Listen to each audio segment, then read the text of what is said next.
Vibe Tanalur ജനശ്രദ്ധ നേടി കൃഷി സമൃദ്ധി പരിപാടികൾ 300-ലേറെ കർഷകരാണ് കൃഷി സമൃദ്ധിയിൽ പങ്കെടുത്തത്.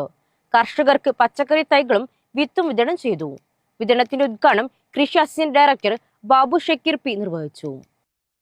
താനാളൂർ കാർണിവലിൽ 300-ലേറെ കർഷകർ പങ്കെടുത്ത കൃഷി സമൃദ്ധി പരിപാടികൾ ശ്രദ്ധേയമായി. മഴക്കാല പച്ചക്കറി കൃഷി സംബന്ധിച്ച് ബിസി അഖിൽ രാജ ക്ലാസ് എടുത്തു.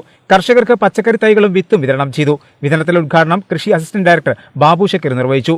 കൃഷി ഓഫീസർ ഡോക്ടർ ശില്പ സ്വാഗതവും ജയപ്രകാശ് നന്ദിയും പറഞ്ഞു.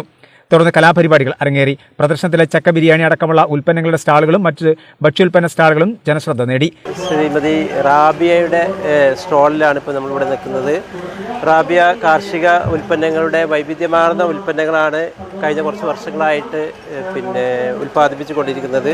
അപ്പോൾ ഓരോന്നിനും അതിൻ്റേതായ FSSAI ലൈസൻസ് കിട്ടിയിട്ടുണ്ട്. നല്ല അട്രാക്റ്റീവ് പാക്കിങ്ങിലാണ് ചെയ്തുകൊണ്ടിരിക്കുന്നത്. റാബിയയുടെ പ്രത്യേകത എന്ന് പറയുമ്പോൾ നമ്മൾ നെൽകൃഷിയിൽ രക്തശാലി കഴിഞ്ഞ വർഷം ഒരു 45 സെൻറ്റ് സ്ഥലത്ത് രക്തശാലി അതിൻ്റെ തനതായ വിത്തുകൾ സംഘടിപ്പിച്ച് കൃഷി ചെയ്തിട്ടുണ്ട്. അത് കൃഷി വിജ്ഞാന കേന്ദ്രത്തിൻ്റെ നേതൃത്വത്തിലാണ് ചെയ്തത്. ഓമച്ചപ്പുഴയിൽ സ്വന്തമായി കൃഷി ചെയ്ത് ഉൽപ്പാദിപ്പിച്ച നെല്ലിനങ്ങൾ, അതിൽ പുഴുക്കലരിയാണ് ഇത്. തവിട് കളയാത്ത 100% തവിട് നിർത്തിക്കൊണ്ടുള്ള പുഴുക്കലരി, നാടൻ ഞവര അരി, തവിട് കളയാത്ത അരി, ഉണക്കലരി, ഇത് പലഹാരങ്ങൾക്ക് ഉപയോഗിക്കുന്നത്.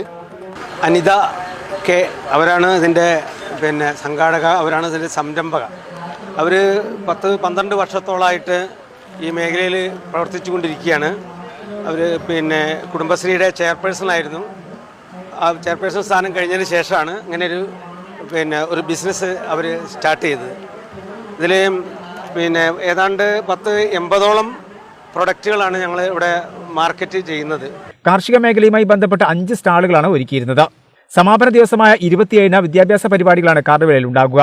സ്കൂൾ കുട്ടികളുടെ അവതരണം രാവിലെ നടക്കും. ഉച്ചയ്ക്ക് 2 മണിക്ക് SSLC+2 വിജയികൾക്കുള്ള കരിയർ ഗൈഡൻസ് ക്ലാസും അനുമോദനവും നടക്കും. വിമുക്തി ജില്ലാ കോർഡിനേറ്റർ ബി ഹരികുമാർ ക്ലാസ് എടുക്കും.